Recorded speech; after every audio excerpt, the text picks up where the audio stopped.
Kali ini saya akan membahas tentang ide bisnis membangun biogas untuk listrik dan panas di daerah industri di Jakarta dan sekitarnya. Jadi kita tahu sampah yang ada di Jakarta, menurut Pemprov Jakarta, setiap hari rata-rata sampah Jakarta sebesar 7.400 ton per hari. Sedangkan 55% dari 7.400 ton adalah dari sampah organik. Sampah organik ini bisa diubah menjadi biogas dengan menghasilkan yaitu byproduct atau sisa yang kita bisa sebut pupuk organik. Terus apa yang bisa kita lakukan dengan biogas? Biogas bisa diubah menjadi bahan bakar karena biogas sendiri mengandung kandungan sekitar bisa tergantung dari substratnya. Jadi sampah organik ini akan melakukan proses namanya fermentasi yang kita sering lihat, yaitu sebuah digester. Jadi di dalam digester ini sampah organik akan dicampur dengan mungkin beberapa dari limbah peternakan atau dari limbah industri organik atau dari residu dari sebuah water treatment plant atau wastewater treatment plant atau kita sebut IPAL. Jadi hasil dari instalasi pengolahan air limbah yang dimana semuanya mengandung banyak organik. Jadi organik ini mungkin bisa dicampur yang dengan bantuan bakteri dapat menghasilkan yang kita sebut biogas. Jadi biogas ini terdiri dari sekitar tergantung substratnya, tergantung komposisi awalnya bisa mengandung 40-60% gas metana. Gas metana ini bisa dimanfaatkan untuk mesin yang biasa disebut CHP. Jadi Combined Heat and Power. Jadi mesin ini menjadi gas engine ini, terus juga gas engine, gas turbin. Ini menghasilkan yaitu dua hasil yang bisa menguntungkan, yaitu pertama adalah listrik. Berarti kita butuh apa yang kita butuhkan di sini berarti yaitu generator yang menghasilkan dari gas engine. Untuk menghasilkan listrik butuh generator.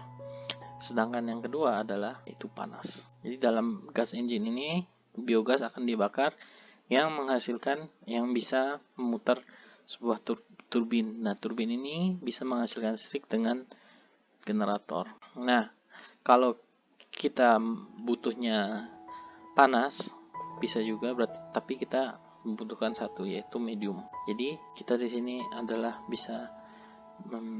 kita di sini akan mengkonversi panas atau mengalirkan panas dengan yang namanya heat exchanger.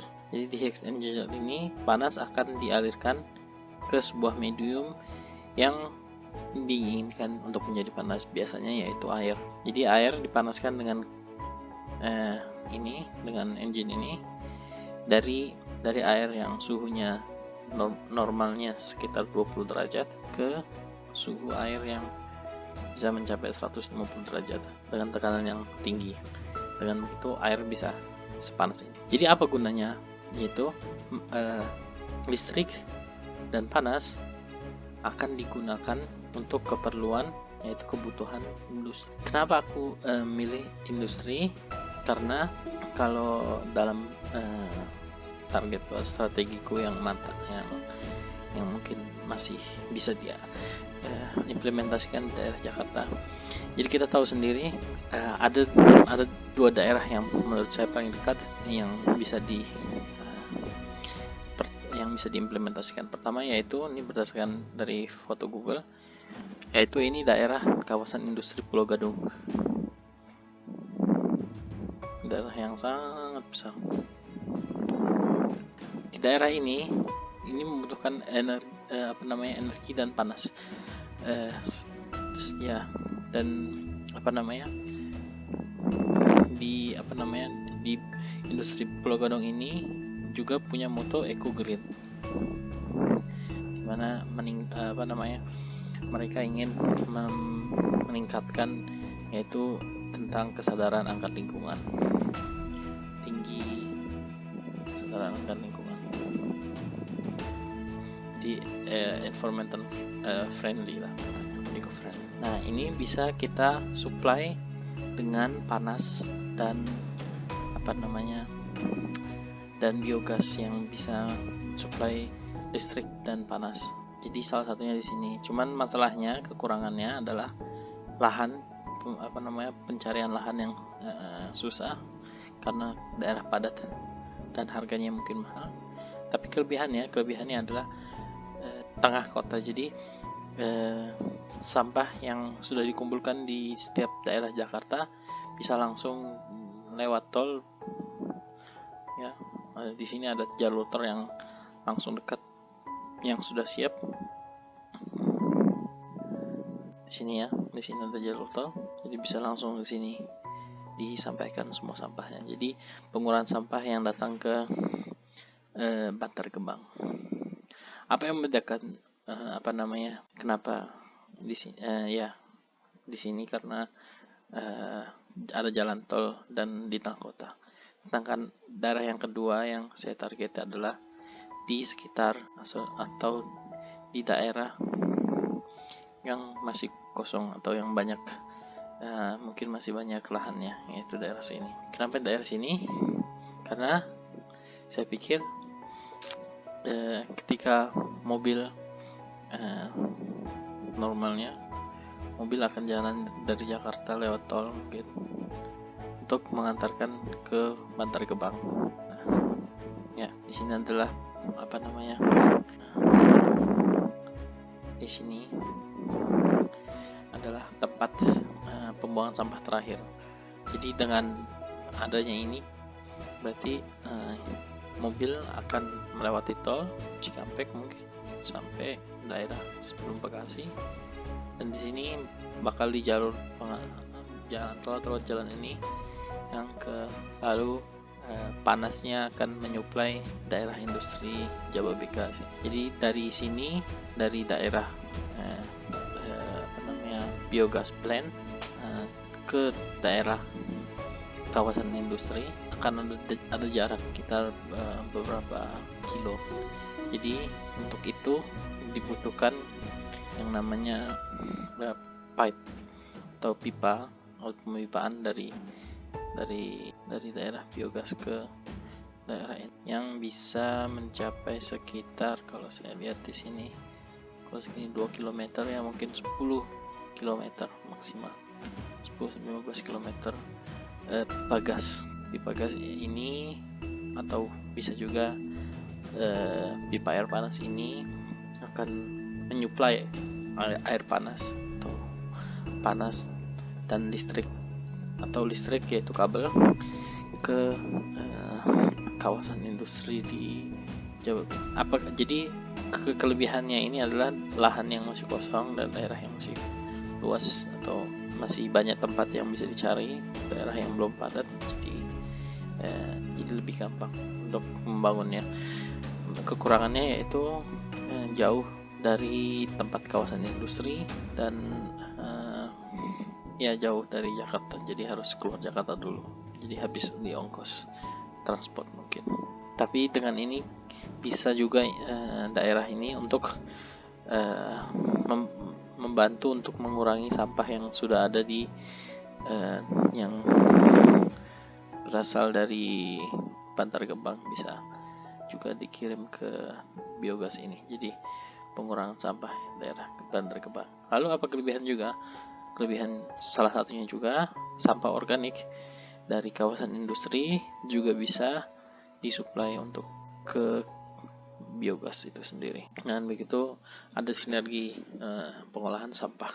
Bisa juga pengolahan sampah dibuat atau biogas dibuat di daerah industri, tapi ketika dibuat di industri mungkin bisa juga bisa juga, cuman lahannya mungkin sudah penuh. Itu yang saya pikirkan kenapa di luar ini. Cuman kalau memang ada kemungkinan untuk membangun lahan di lahan industri, mungkin itu lebih baik. Dengan begitu pengolahan sampah itu dilakukan dengan industri. Jadi pengolahan sampah, pengolahan biogas, pengolahan sampah organik, yang terpenting itu disinergikan atau dikolaborasikan. Jadi kolaborasi antara industri dan Pemprov atau pemerintah yang pengolah sampah. Dan ini industri bisa dapat mungkin harga yang lebih murah daripada produksi panas sendiri, dan juga tersuplai dengan biaya listrik yang ramah lingkungan. Jadi perbedaannya yaitu listrik yang dihasilkan dari biogas adalah ramah lingkungan karena diciptakan dari atau dibuat dari sampah organik dan limbah organik juga gitu. Jadi kalau misalnya nih ada kemungkinan juga kalau misalnya di daerah sini, di daerah pertanian di daerah sini, mungkin bisa juga menyuplai ke biogas yang ada di sini. Jadi bisa juga biogasnya disuplai oleh pertanian itu. Cuman pertaniannya itu mungkin masalahnya pertanian lebih mementingkan penjualan untuk makanan daripada untuk energi. Salah satu substrat yang sangat tinggi akan energi, kalori.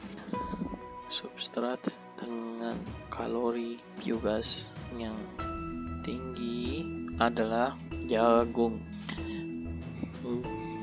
Jadi atau mungkin di sini juga bisa kawasan penyuplai biogas.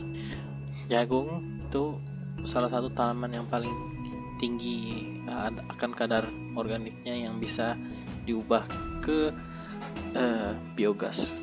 Jadi kalau pada tanam jagung dan mungkin nggak berhasil gagal panen, bisa diolah di sini. Salah satunya selain jagung yang bisa diolah juga yaitu yang lagi dikempur-kempurkan, yaitu kulit atau ini gabah.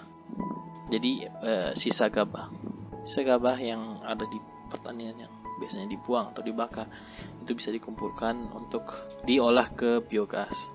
Jadi nanti ketika aku bikin sebuah plan ininya, kita lanjutin. Jadi pupuk organik yang sudah kita buat akan kita jual atau kita bagikan ke petani. So dengan begitu petani punya pupuk organik, bukan pupuk kimia. Bagus, penting jangan terlalu banyak. Karena mungkin di Indonesia masih belum ada masih belum muncul masalah tentang nitrat, eutrofi, yaitu intinya pencemaran air.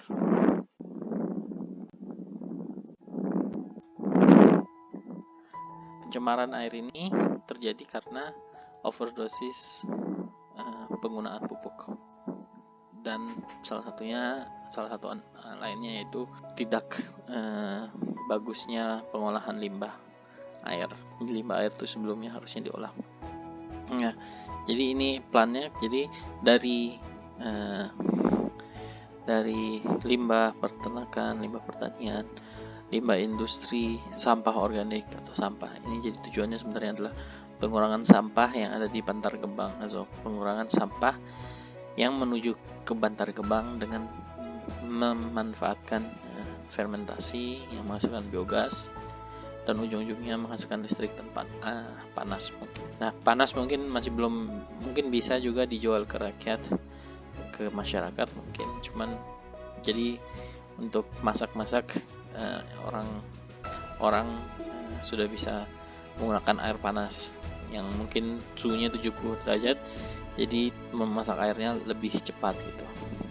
Jadi nggak perlu nunggu lama dan menggunakan gas yang banyak gitu. kira-kira berapa orang yang terbantu dari pendirian atau pembangunan biogas ini. Kita hitung ya. Jadi untuk listrik saja. Jadi gimana sih sebenarnya proses fermentasi yang aku tunjukkan sebenarnya? Pertama itu, jadi fermentasi yang sangat gampang, sangat simple yang mau aku tunjukkan.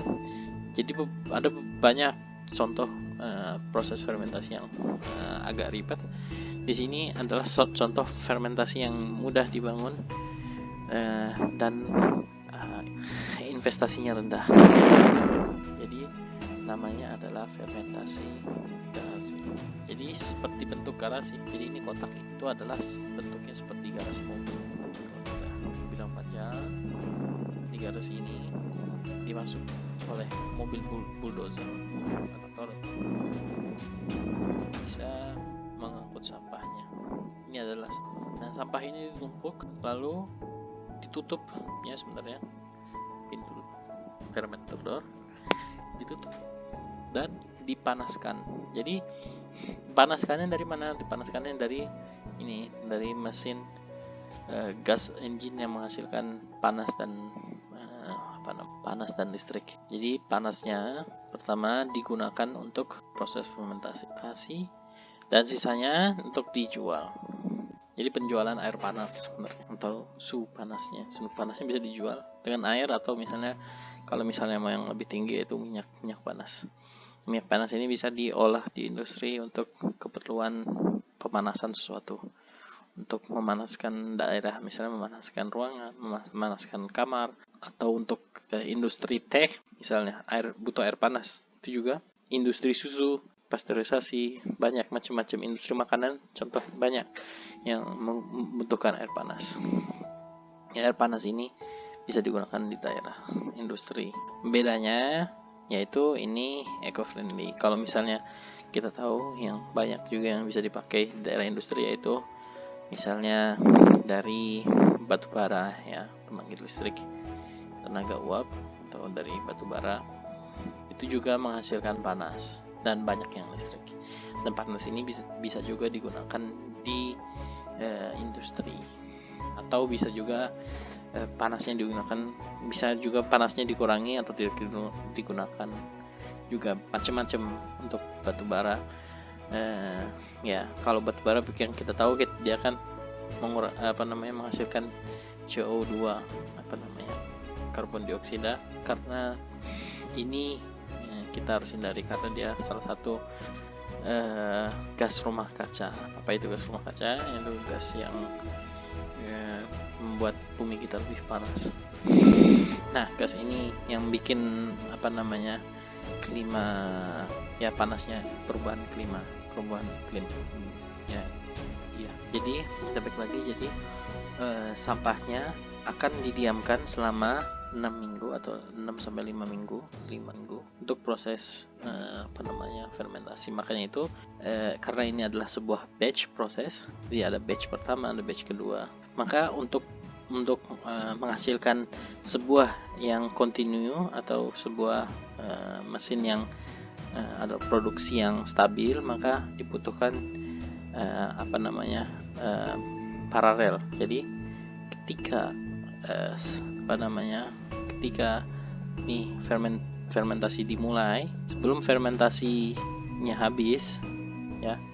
Jadi ini adalah tingkat, kalau kita lihat di grafik, jadi yang di kiri adalah tingkat gas, biogas atau hasil dari biogas, dan ini adalah waktu. Misalnya di sini setelah 5 minggu, maka akan ada penurunan dari hasil produksi biogas.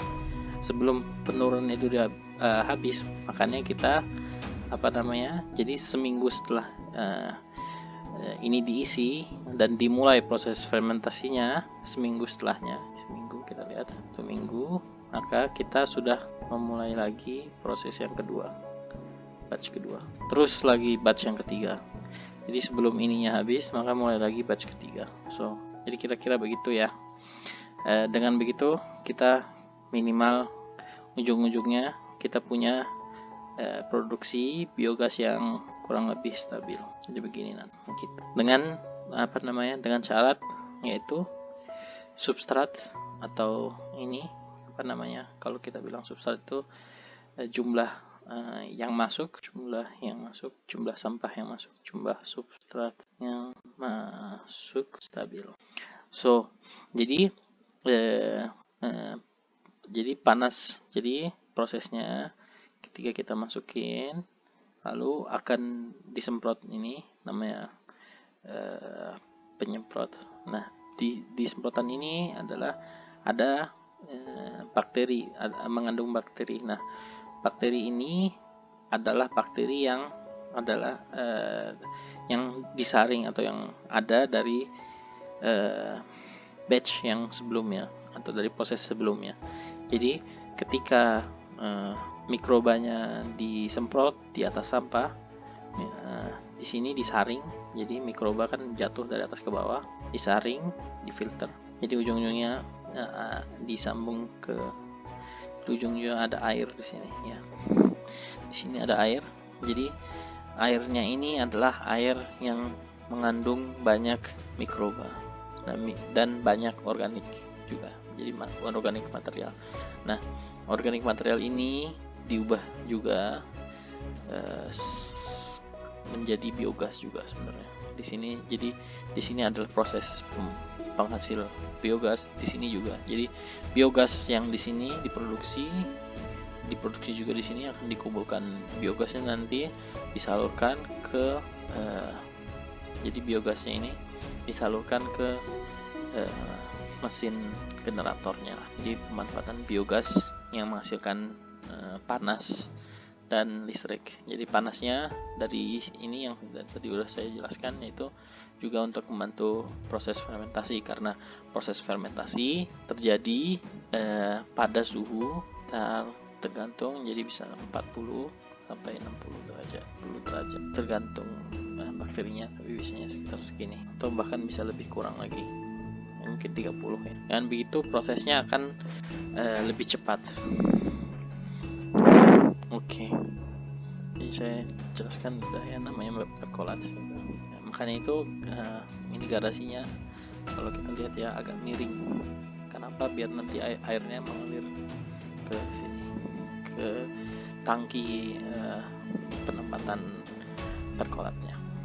Jadi perkolat itu air yang tembus dari tumpukan substrat ini. Kalau untuk penghitungan, kira-kira dari 7.400 ton, 55% sampah dalam setahun, kita sudah hitung, dalam setahun ada sekitar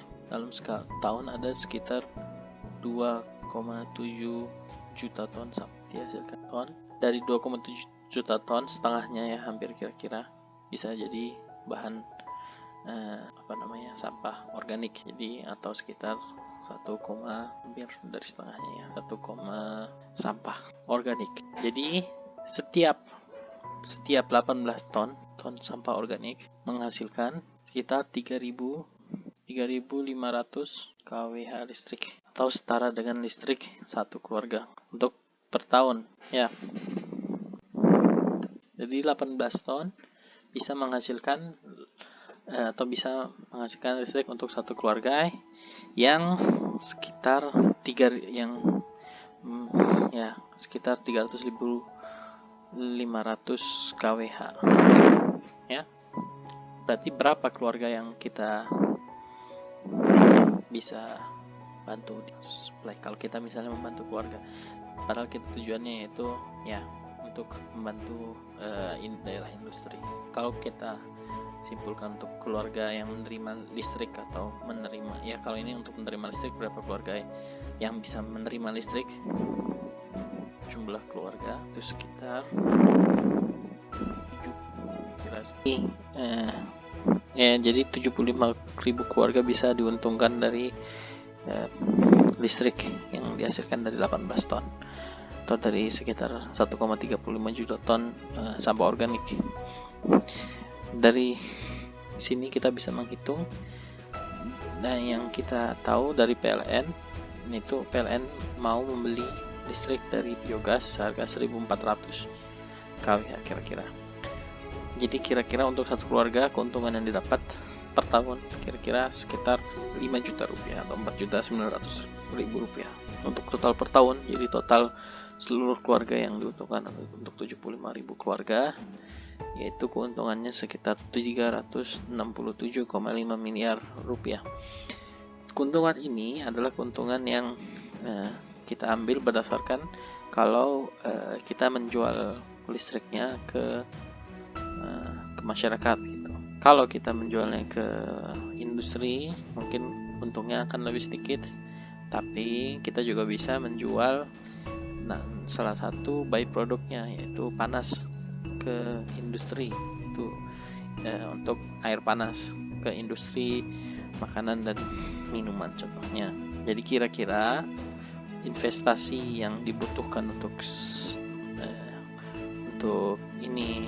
pembangunan fermenter atau digester yang berbentuk box atau seperti sebuah garasi itu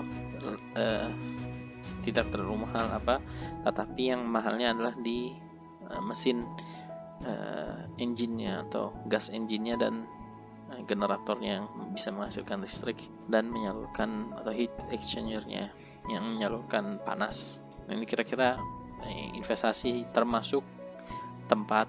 Ini investasinya kita 5-20 triliun totalnya. Kenapa investasi ini sangat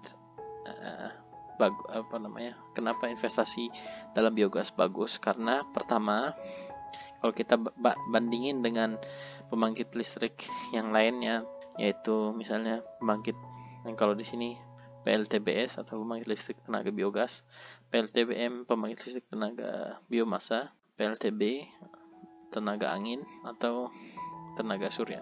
Perbedaannya adalah untuk pembangkit listrik tenaga angin dan tenaga surya ini mereka conditional. Jadi kalau anginnya nggak ada berarti nggak ada listrik, kalau matahari yang nggak ada berarti nggak ada listrik.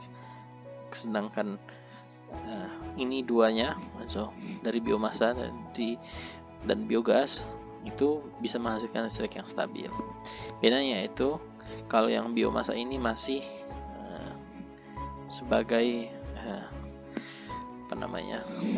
bahan tambahan di pembangkit listrik tenaga batubara, tenaga uap batubara. Jadi di sana pembakaran pelet juga gitu. Dan pelet adalah pelet kayu. Jadi cuman nggak semua organik bisa dibakar begitu gampangnya karena ada masa airnya itu. Jadi kalau pelet berarti dia harus kering dan sudah diproses sebelumnya gitu. Sedangkan kelebihannya biogas dari sampah ini dengan proses yang fermenter yang box, yang sebuah garasi, ini kelebihannya investasinya mungkin mahal, tapi dia lebih murah daripada perbandingan investasi biogas yang lain. Yang kedua, dia stabil. Yang ketiga, dia stabil seperti yang ini. Yang ketiga, yaitu dia mengurangi sampah. Jadi jumlah massa sampahnya dikurangi, dan bisa juga hasil dari produksi biogas ini, yaitu kita tahu sendiri pupuk organik dijual ke petani. Jadi keuntungan dari penjualan pupuk organik juga ada di sini, tapi belum saya masukin. Jadi itu dulu cukup dari saya. Terima kasih sudah melihat video ini. Bisa disebar ke siapa aja yang tertarik untuk membangun biogas di daerah Jawa, karena daerah Jawa sendiri masih kurang bagus untuk manajemen sampahnya. Jadi dengan biogas ini atau dengan pembangunan biogas ini, masyarakat bisa tahu kalau sampah makanan dan minuman yang ada atau sampah tanaman, sampah dari taman itu bisa dimasukkan ke dalam sampah ini, ke dalam pemanfaatan biogas gitu. Apalagi yang kurang, ya mungkin itu dulu dari saya.